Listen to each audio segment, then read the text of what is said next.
कक्षा षष्ठी विषय हिंदी प्रकरण 9 टिकट एल्बम। हमने अब तक भाग 1 और 2 पढ़ा। उसमें हमने पढ़ा कि राजप्पा और नागराजन दो लड़के होते हैं। वो दोनों ही पक्के दोस्त होते हैं। दोनों साथ में स्कूल आते हैं, जाते हैं, साथ में खेलते हैं, कूदते हैं और दोनों एक दूसरे के घर भी आते जाते रहते हैं और एक ही कक्षा में वो पढ़ते हैं।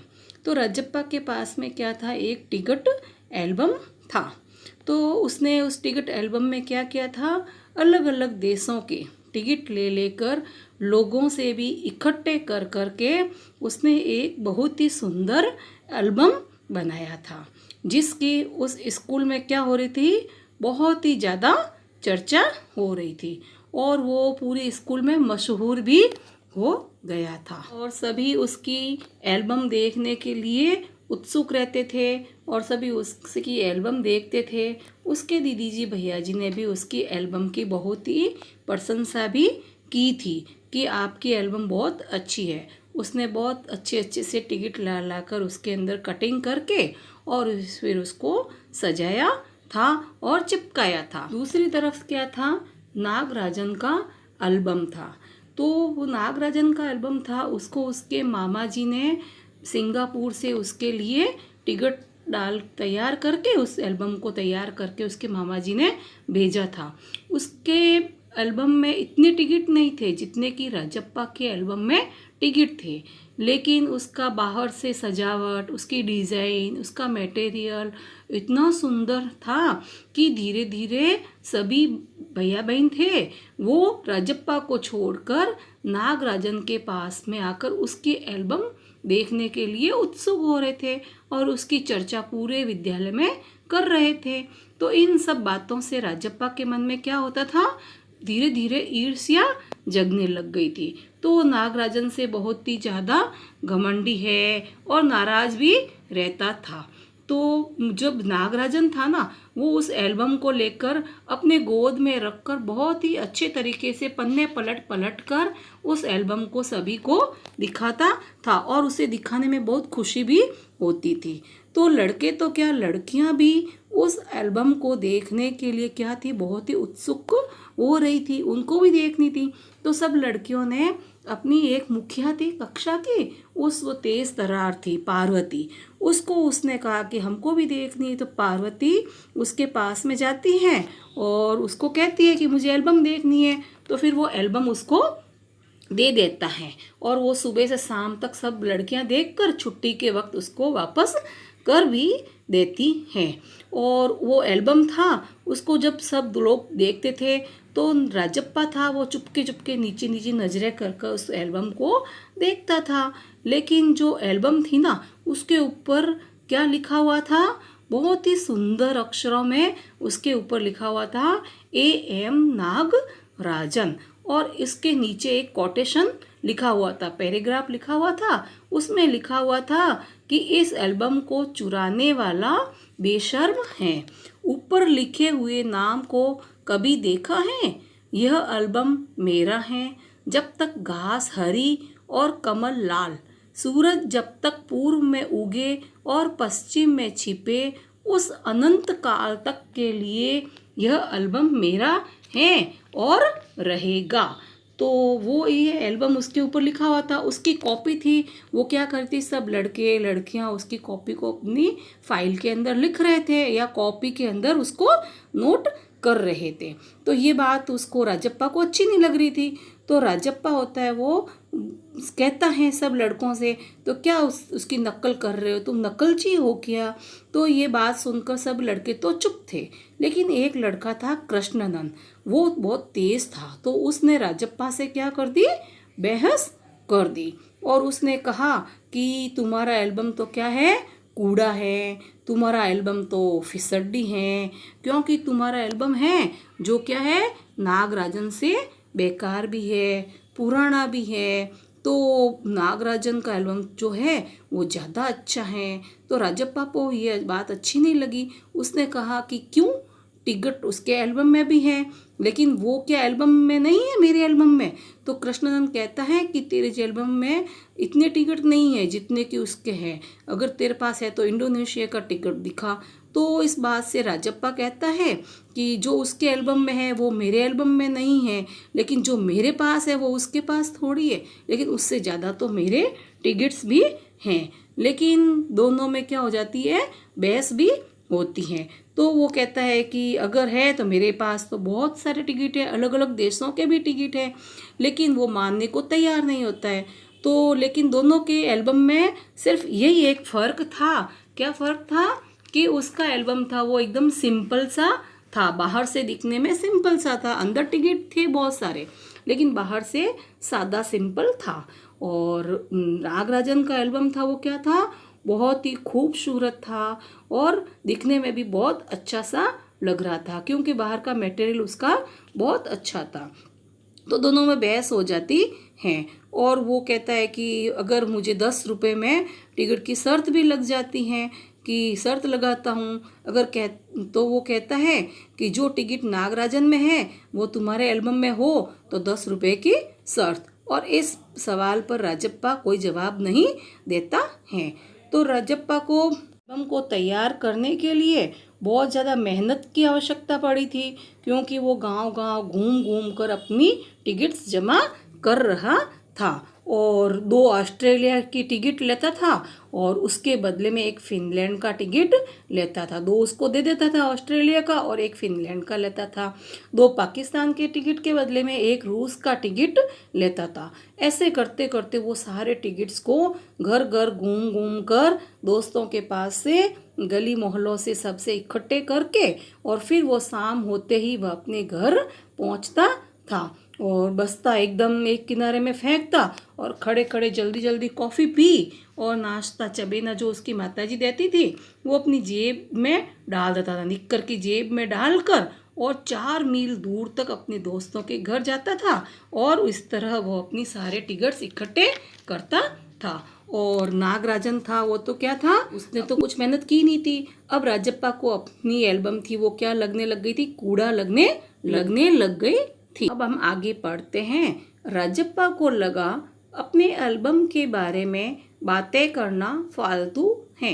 उसने कितनी मेहनत और लगन से टिकट बटोरे हैं। सिंगापुर से आए इस एक पार्सल ने नागराजन को एक ही दिन में मशहूर कर दिया। पर दोनों में कितना अंतर है, ये लड़के क्या समझेंगे। राजप्पा मन ही मन कूद रहा था। स्कूल जाना अब खलने लगा था और लड़कों के सामने जाने में शर्म आने लगी। आमतौर पर शनिवार और रविवार को टिकट की खोज में लगा रहता, परंतु अब घर घुसा हो गया था। दिन में कई बार एल्बम को पलटता रहता, रात को लेट जाता, सहसा जाने क्या सोचकर उठता, ट्रंक खोलकर एल्बम निकालता और एक बार पूरा देख जाता। उसे एल्बम से चिढ़ होने लगी थी। उसे लगा एल्बम वाकई कूड़ा हो गया है। उस दिन शाम उसने जैसे तय कर लिया था वह नागराजन के घर गया। अब कोई कितना अपमान सहे, नागराजन के हाथ अचानक एक एल्बम लगा है। बस यही ना, वह क्या जाने टिकट कैसे जमा किए जाते हैं, एक एक टिकट की क्या कीमत होती है, वह भला क्या समझे। सोचता होगा टिकट जितना बड़ा होगा वह उतना ही कीमती होगा, या फिर सोचता होगा बड़े देश का टिकट कितना कीमती होगा, वह भला क्या समझे। उसके पास जितने भी फालतू टिकट हैं उन्हें टरका कर उससे अच्छे टिकट झाड़ लेगा। कितनों को तो उसने यूं ही उल्लू बनाया है। कितनी चालबाजी करनी पड़ती है। नागराजन भला किस खेत की मूली है। राजप्पा नागराजन के घर पहुंचकर ऊपर गया। चूंकि वह अक्सर आया जाया करता था सो किसी ने नहीं टोका। ऊपर पहुंचकर वह नागराजन की मेज के पास पड़ी कुर्सी पर बैठ गया। कुछ देर बाद नागराजन की बहन कामाक्षी ऊपर आई। भैया शहर गया है। अरे हाँ, तुमने भैया का एल्बम देखा? उसने पूछा। राजप्पा को हाँ कहने में हैकड़ी हो रही थी। बहुत सुंदर एल्बम है ना? सुना है स्कूल भर में किसी के भी पास इतना बड़ा एल्बम नहीं है। तुमसे किसने कहा? भैया ने। वह कूद गया। बड़े से क्या मतलब हुआ? आकार में बड़ा हुआ तो एल्बम बड़ा हो गया। उसकी चिड़चिड़ाहट साफ थी। कामाक्षी कुछ देर तक वहीं रही, फिर सोचने लगी। राजप्पा मेज पर बिखरी किताबों को टटोलने लगा। अचानक उसका हाथ दराज के ताले से टकरा गया। उसने ताले को खींचकर देखा, बंद था। क्यों न उसे खोलकर देख लिया जाए। मेज पर से उसने चाबी ढूंढ निकाली। सीढ़ियों के पास जाकर उसने एक बार झांक कर देखा, फिर जल्दी से दराज खोली। एल्बम ऊपर ही रखा हुआ था। पहला पृष्ठ खोला। उन वाक्यों को उसने दोबारा पढ़ा। उसका दिल तेजी से धड़कने लगा। एल्बम को झट कमीज के नीचे खोस लिया और दराज बंद कर दिया। सीढ़ियां उतरकर घर की ओर भागा। तो राजप्पा को क्या होने लगा था? अपना एल्बम कूड़ा लगने लग गया था। वो धीरे धीरे क्या हो गया? ईर्ष्या से गिरने लगा और वो मन ही मन जलने लगा, कूड़ने लगा और घर गुमसा हो गया। यानी कि घर से बाहर निकलना बंद कर दिया। और वो क्या करता था? बस अपनी एल्बम को पकड़ लेता और उसको पलट पलट कर देख रहता और उसकी तुलना नागराजन के एल्बम से करता।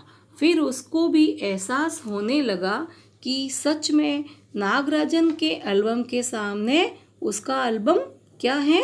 कूड़ा है। तो इन सब बातों के होने के दौरान राजप्पा के मन में नागराजन के लिए बहुत ही ज़्यादा क्या होने लगी? ईर्ष्या होने लगी। उसने खेलना, घूमना, बात करना सब कुछ छोड़ दिया। तो एक दिन उसने अपने मन में सोचा कि इस तरह तो काम नहीं चलेगा। मैं कब तक नागराजन से छुपके छुपके घर बैठा रहूँगा। और उसने अपने मन में निश्चय किया कि मैं उसके पास जो खराब टिकट है एल्बम के अंदर, वो फालतू के टिकट्स हैं जिसकी बहुत ज़्यादा वैल्यू भी नहीं है। और उन टिकट्स के बदले में वो क्या करेगा? नागराजन को झांसा देकर उसकी एल्बम में से अच्छे अच्छे टिकट्स ले लेगा और वो फालतू वाले टिकट्स उसको दे देगा। तो ये बात उसने अब बहुत काम के पहले भी उसने कर रखा था। तो फिर वो क्या करता है कि ये बात मन में सोच के वो राजप्पा नागराजन के घर पर जाता है। और नागराजन के घर जाता है तो क्योंकि नागराजन और राजप्पा क्या थे? अच्छे दोस्त थे। तो वो अक्सर उनके नागराजन के घर आता जाता रहता था। तो उसे कोई टोकता भी नहीं था। तो वो जब जाता है तो नागराजन शहर गया हुआ होता है। तो वो जाकर नागराजन के कमरे में जाकर बैठ जाता है। और नागराजन की बहन होती है, उसका नाम क्या होता है? कामाक्षी। तो वो उस कमरे में आती है और वो फिर से नागराजन की एल्बम की क्या करती है? तारीफ करती है और उसको कहती है कि भैया तो शहर गए हैं और आपने नागराजन का एल्बम देखा है? कितना सुंदर है। और सब स्कूल में भी चर्चाएं कर रहे थे, भैया बता रहा था। तो राजप्पा को यह बात सुनकर बहुत क्या होती है? जलन होती है, बहुत गुस्सा आता है। और वो कामाक्षी से कहता है कि सिर्फ बड़ा होने की वजह से ही कोई एल्बम सुंदर थोड़ी हो सकता है। एल्बम सुंदर होता है उसके अंदर जमा किए हुए टिकट्स की वजह से। और मेरे पास तुम्हारे भैया से भी क्या है? अच्छे ज़्यादा टिकट्स हैं। तो कामाक्षी को ये बात सारी समझ में नहीं आती है और वो वहाँ से चली जाती है। उसने ये बताया कि भैया शहर गए हुए हैं। तो वो क्या करता है? गुस्से में आके नागराजन की टेबल में से कॉपी किताबें पलटने लगता है। और अचानक उसका हाथ कहाँ जाता है? नागराजन की टेबल की ड्रॉर में जाता है, यानी कि दराज में जाता है, जिस पर ताला लगा हुआ होता है। और उसके मन में क्या होता है, ईर्ष्या की भावना और ज़्यादा बढ़ने लगती है। और वो क्या करता है, टेबल में से चाबी ढूंढ के उस ताले को खोलता है और चुपके से उस एल्बम को जो होती है उसको दराज में रखा होता है, उसे उठाकर अपने कमीज के नीचे छुपा लेता है। और कमीज के नीचे छुपाकर ऐसा छुपाता है कि किसी को दिखाई नहीं पड़े, और उसको छुपा लेता है। और सीधे सीढ़ियाँ उतरकर वो क्या करता है, अपने घर चला जाता है। फिर क्या होता है, जब वो अपने घर जाता है तो उसकी सांस भी फूल जाती है, क्योंकि उसे डर भी लगता है ना, चोरी करके आते हैं तो कोई उसे देख न ले। वो बार बार सीढ़ियों के इधर उधर देखता है तो उसे कोई नहीं देख रहा होता है। वो चुपके चुपके सीढ़ियाँ उतर कर अपने घर भी जाता है, तो वो देखता है कि कहीं मेरी माता जी भी मुझे न देख ले, और फिर वो अपने कमरे में चला जाता है। अब आगे वाला हम कल पढ़ेंगे। अब आपके बोध प्रश्न है, राजप्पा आम तौर पर कौन कौन से वार को टिकट की खोज में लगा रहता था? उत्तर है, राजप्पा आम तौर पर शनिवार और रविवार को टिकट की खोज में लगा रहता था। प्रश्न 2, नागराजन की बहन का नाम क्या था? उत्तर है, नागराजन की बहन का नाम कामाक्षी था। प्रश्न 3, राजप्पा जब नागराजन के घर गया तो उस समय नागराजन कहाँ गया हुआ था? इसका उत्तर बताइए। राजप्पा जब नागराजन के घर गया उस समय नागराजन शहर गया हुआ था। प्रश्न 4, राजप्पा ने नागराजन का एल्बम उसके घर से लेकर कहाँ पर छुपाकर अपने घर आया? उत्तर, राजप्पा ने अपने कमीज के नीचे एल्बम को छुपाकर नागराजन के घर से लेकर अपने घर पर आया। के अभ्यास प्रश्न। प्रश्न पहला है, एल्बम चुराते समय राजप्पा किस मानसिक स्थिति से गुजर रहा था? प्रश्न 2, इकट्ठा किए हुए टिकटों का अलग अलग तरह से वर्गीकरण किया जा सकता है, जैसे देश के आधार पर। ऐसे और आधार सोचकर लिखिए। प्रश्न 3, टिकट एल्बम का शौक रखने के राजप्पा और नागराजन के तरीके में क्या फ़र्क है? आप अपने शौक के लिए कौन सा तरीका अपनाएंगे? अब आपको अभ्यास प्रश्न और बोध प्रश्न दोनों ही करने